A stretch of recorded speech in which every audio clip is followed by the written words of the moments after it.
warahmatullahi wabarakatuh. Kami dari kelompok 11 yang terdiri dari Ainun Nikmah, Media Kurniawati, Widyakdo Abidharma akan menjelaskan tentang strategi pengembangan bisnis koperasi.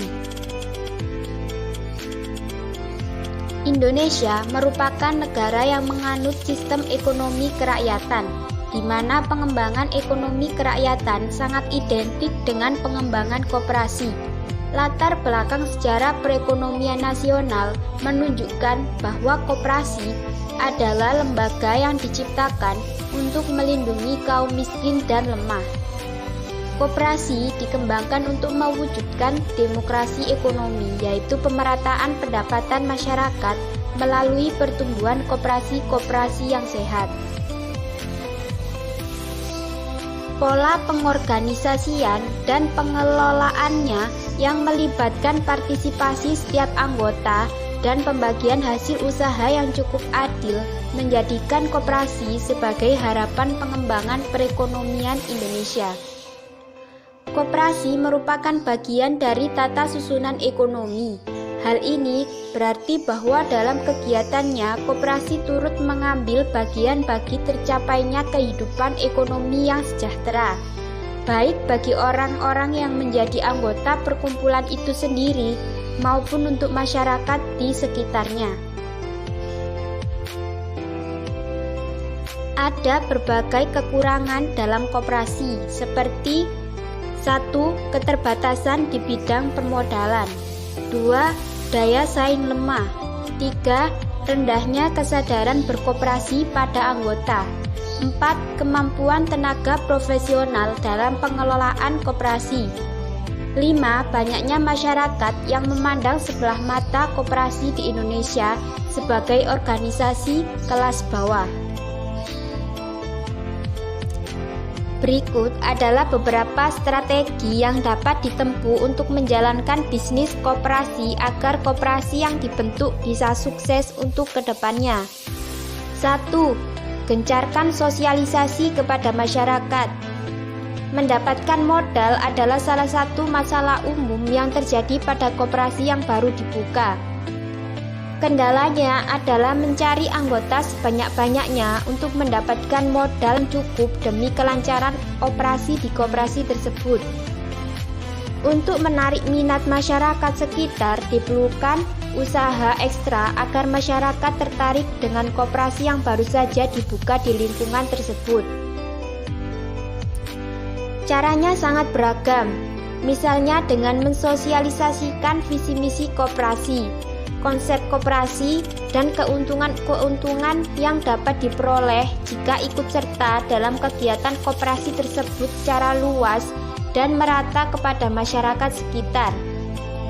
Sosialisasi ini dapat dilakukan dengan mengamanatkan pesan sosialisasi ini kepada ketua RW, RT, atau sosialisasikan secara langsung ke acara-acara warga seperti kegiatan ibu-ibu PKK. Dengan cara-cara seperti itulah diharapkan semakin banyak warga yang mengetahui keberadaan koperasi baru tersebut dan semakin banyak pula warga yang mendaftarkan dirinya menjadi anggota koperasi yang pada akhirnya terkumpullah modal yang memadai.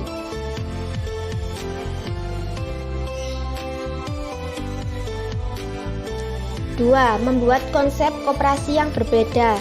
Daya saing yang lemah dibandingkan badan usaha lainnya menjadi salah satu hal yang menghambat perkembangan koperasi di negeri ini.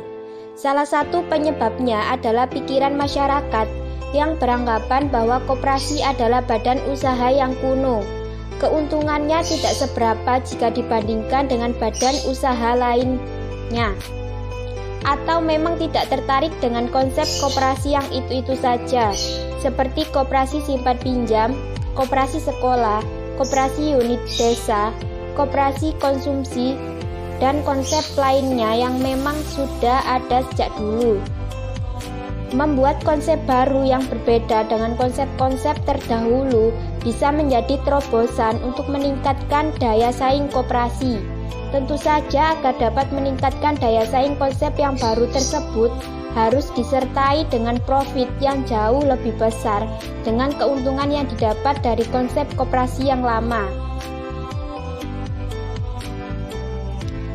Sebagai contoh, koperasi Universitas Gunadarma yang beranggotakan para dosen yang mengajar di sana mulai mencanangkan konsep koperasi yang baru, yaitu koperasi yang memberikan para anggotanya peluang untuk memiliki sebuah minimarket sendiri dengan metode tertentu. Inovasi-inovasi seperti itulah yang dapat meningkatkan daya saing koperasi terhadap badan usaha lainnya. Strategi selanjutnya yaitu mengubah suasana koperasi menjadi lebih nyaman. Rendahnya kesadaran berkoperasi pada anggota bisa disebabkan oleh banyak faktor. Salah satunya adalah rasa bosan para anggota koperasi dalam mengikuti kegiatan koperasi yang monoton. Sebagai contoh, terdapat satu koperasi simpan pinjam yang mana saat ini terancam ditutup karena kendala macetnya iuran wajib. Hal ini bisa disebabkan karena anggota koperasi tersebut merasa bosan dengan rutinitas yang sebatas datang untuk menyetorkan iuran atau meminjam uang. Kegiatan yang sedikit berbeda dan segar bisa jadi peningkat semangat para anggota koperasi untuk datang ke koperasi. Misalnya, diadakan pertemuan rutin di luar rapat-rapat koperasi seperti mengadakan acara seminar tentang pentingnya berkoperasi, atau sekedar pertemuan ringan sesama anggota koperasi, dan bahkan mungkin kegiatan lain yang dapat memperkuat ikatan antar anggota. Dimulai dari hubungan baik antar anggota dan atmosfer yang menyenangkan di koperasi itulah yang membuat anggota koperasi menjadi senang untuk berkunjung ke koperasi, yang kemudian dapat menyadarkan atau mengingatkan para anggota atas kewajiban-kewajibannya sebagai anggota koperasi. Strategi selanjutnya yaitu penerapan teknologi informasi. Salah satu penyebab kurangnya minat masyarakat untuk berpartisipasi dalam kegiatan koperasi adalah pandangan masyarakat yang menganggap koperasi sebagai organisasi bisnis kelas bawah, kurang modern, dan terlihat tidak menarik jika dibandingkan dengan organisasi-organisasi lainnya. Saat ini perkembangan teknologi semakin cepat. Kegiatan masyarakat pun sudah tidak lepas dari teknologi.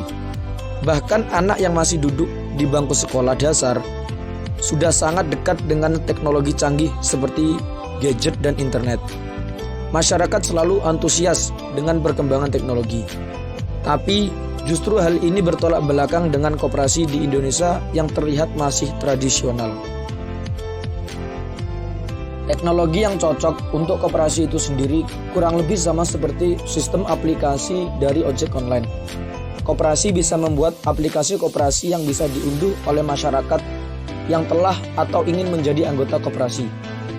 Di dalam aplikasi tersebut bisa berisi berbagai informasi seperti persyaratan dan hal-hal yang akan didapatkan oleh anggota atau calon anggota setelah mendaftar di koperasi. Selain untuk meningkatkan pandangan masyarakat terhadap koperasi, aplikasi tersebut juga berfungsi untuk memudahkan anggota dalam melakukan kegiatan-kegiatannya sebagai anggota koperasi. Strategi keempat adalah peningkatan kualitas tenaga kerja koperasi.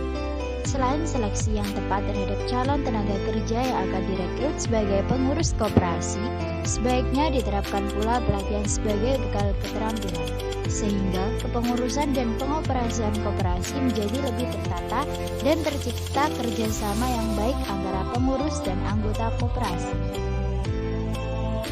Jadi kesimpulannya, program unggulan yang dikembangkan sebagai ujung tombak untuk mempercepat pengembangan bisnis koperasi dilakukan melalui pengembangan kemitraan usaha serta melalui gerakan kewirausahaan. Kedua program ini tentunya membutuhkan partisipasi yang luas dari seluruh lapisan masyarakat, termasuk para pengusaha, dan seberapa tingginya pendidikan juga mempengaruhi kesuksesannya bisnis koperasi. Demikian penyampaian materi dari kelompok kami tentang strategi pengembangan bisnis koperasi.